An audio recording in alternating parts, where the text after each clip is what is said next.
ಇದೀಗ ಬೆಂಗಳೂರಿನ ಇತರ ಪ್ರಮುಖ ಸುದ್ದಿಗಳನ್ನು ಫಟಾಫಟ್ ಅಂತ ನೋಡೋಣ ಜಸ್ಟ್ 5 ನಲ್ಲಿ. ನಗರದಲ್ಲಿ ಮತ್ತೆ ನೇಪಾಳ ಗ್ಯಾಂಗ್ ಹಾವಳಿ ಹೆಚ್ಚಾಗಿದೆ. ಲಾಲ್ ಬಹದ್ದೂರ್ ಶಾಸ್ತ್ರಿ ಲೇಔಟ್ನಲ್ಲಿ ರಮೇಶ್ ಬಾಬು ಎಂಬುವರು ಮೇ 27ರಂದು ಫ್ಯಾಮಿಲಿ ಸಮೇತ ತಿರುಪತಿ ಪ್ರವಾಸಕ್ಕೆ ಹೋಗಿದ್ರು. ಇದೇ ಮನೆಯಲ್ಲಿ 3 ತಿಂಗಳಿಂದ ಕೆಲಸಕ್ಕಿದ್ದ ನೇಪಾಳಿ ಮೂಲದ ರಾಜ್, ದೀಪಾ ಅನ್ನ ಹಾಕಿದ ಮನೆಗೆ ಕನ್ನ ಹಾಕಿದ್ದಾರೆ. 10 ಲಕ್ಷ ನಗದು, 2 ಕೆಜಿ ಚಿನ್ನಾಭರಣ, ಲೈಸೆನ್ಸ್ ಪಿಸ್ತೂಲು ದೋಚಿ ಪರಾರಿಯಾಗಿದ್ದಾರೆ. ಕೋಟಿಗೊಬ್ಬ ತ್ರೀ ಪೃಥ್ವಿ ಸಿನಿಮಾಗಳ ನಿರ್ಮಾಪಕ ಸೂರಪ್ಪ ಬಾಬು ವಿರುದ್ಧ ನಿರ್ಮಾಪಕರೊಬ್ಬರ ಪತ್ನಿ ಅಮೃತಹಳ್ಳಿ ಠಾಣೆಗೆ ವಂಚನೆ ದೂರು ನೀಡಿದ್ದಾರೆ.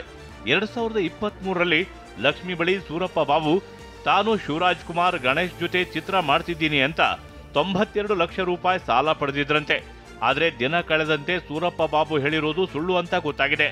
ಬಳಿಕ 25 ಲಕ್ಷ ಹಣ ವಾಪಸ್ ಕೊಟ್ಟಿದ್ದ ಸೂರಪ್ಪ ಉಳಿದ ಹಣ ನೀಡದೆ ಬೆದರಿಕೆ ಹಾಕ್ತಿದ್ದಾರೆಂದು ಆರೋಪಿಸುತ್ತಿದ್ದಾರೆ. ಇದಕ್ಕೆ ಕೋರ್ಟ್ನಲ್ಲಿ ಉತ್ತರಿಸುವುದಾಗಿ ಸೂರಪ್ಪ ಹೇಳ್ತಿದ್ದಾರೆ. ಹೋಟೆಲ್ನ ಕ್ಯಾಶ್ ಕೌಂಟರ್ನಲ್ಲಿದ್ದ ಕಂತೆ ಹಣವನ್ನ ಚೋರನೊಬ್ಬ ಕದ್ದೊಯ್ದಿದ್ದಾನೆ. ಬೆಂಗಳೂರಿನ ಕೆಆರ್ ಮಾರ್ಕೆಟ್ನ ಹೋಟೆಲ್ನಲ್ಲಿ ಘಟನೆ ನಡೆದಿದೆ. ಇತ್ತ ಫುಡ್ ಆರ್ಡರ್ ಕೇಳಿಕೊಂಡು ಕಿಚನ್ಗೆ ಮಾಲೀಕ ತೆರಳುತ್ತಿದ್ದಂತೆ ಗಲಾಪೆಟ್ಟಿಗೆಗೆ ಕೈ ಹಾಕಿದ್ದ ಕಳ್ಳ ಕಂತೆ ಹಣ ಎಗರಿಸಿ ಪರಾರಿಯಾಗಿದ್ದಾನೆ. ಬೆಂಗಳೂರಿನಲ್ಲಿ ಮಳೆ ಅವಾಂತರ ಬಳಿಕ ರಾಜಕಾಲುವೆ ಒತ್ತುವರಿ ತೆರವಿಗೆ ಸರ್ಕಾರ ಸೂಚಿಸಿತ್ತು.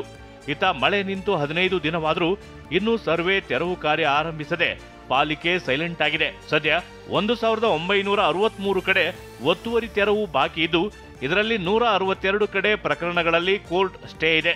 ಇತ್ತ 1639 ಕಡೆ ಸರ್ವೆ ಮಾಡಬೇಕಿದ್ದ ಪಾಲಿಕೆ ನಿದ್ದೆಗೆ ಜಾರಿದೆ.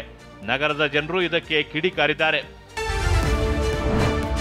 ಇಂದಿನಿಂದ ವಿಧಾನಸೌಧ ವೀಕ್ಷಣೆಗೆ ಸರ್ಕಾರ ಗೈಡ್ ಟೂರ್ ಹೆಸರಲ್ಲಿ ಪ್ರವಾಸ ಭಾಗ್ಯ ಕಲ್ಪಿಸಿದೆ. ಪ್ರತಿ ಭಾನುವಾರ, 2ನೇ ಮತ್ತು 4ನೇ ಶನಿವಾರ ಪ್ರವಾಸಿಗರಿಗೆ ವಿಧಾನಸೌಧದ ಮಹತ್ವ, ಇತಿಹಾಸ, ಪರಂಪರೆ, ಅಧಿವೇಶನ ಸಭಾಂಗಣ, ಭವ್ಯ ಮೆಟ್ಟಿಲುಗಳ ವಿವರಣೆ ಜೊತೆ ಟೂರ್ ಗೈಡ್ ಮಾಹಿತಿ ನೀಡಿ ವಿಧಾನಸೌಧದಲ್ಲಿ ರೌಂಡ್ಸ್ ಹಾಕಿಸಲಿದ್ದಾರೆ.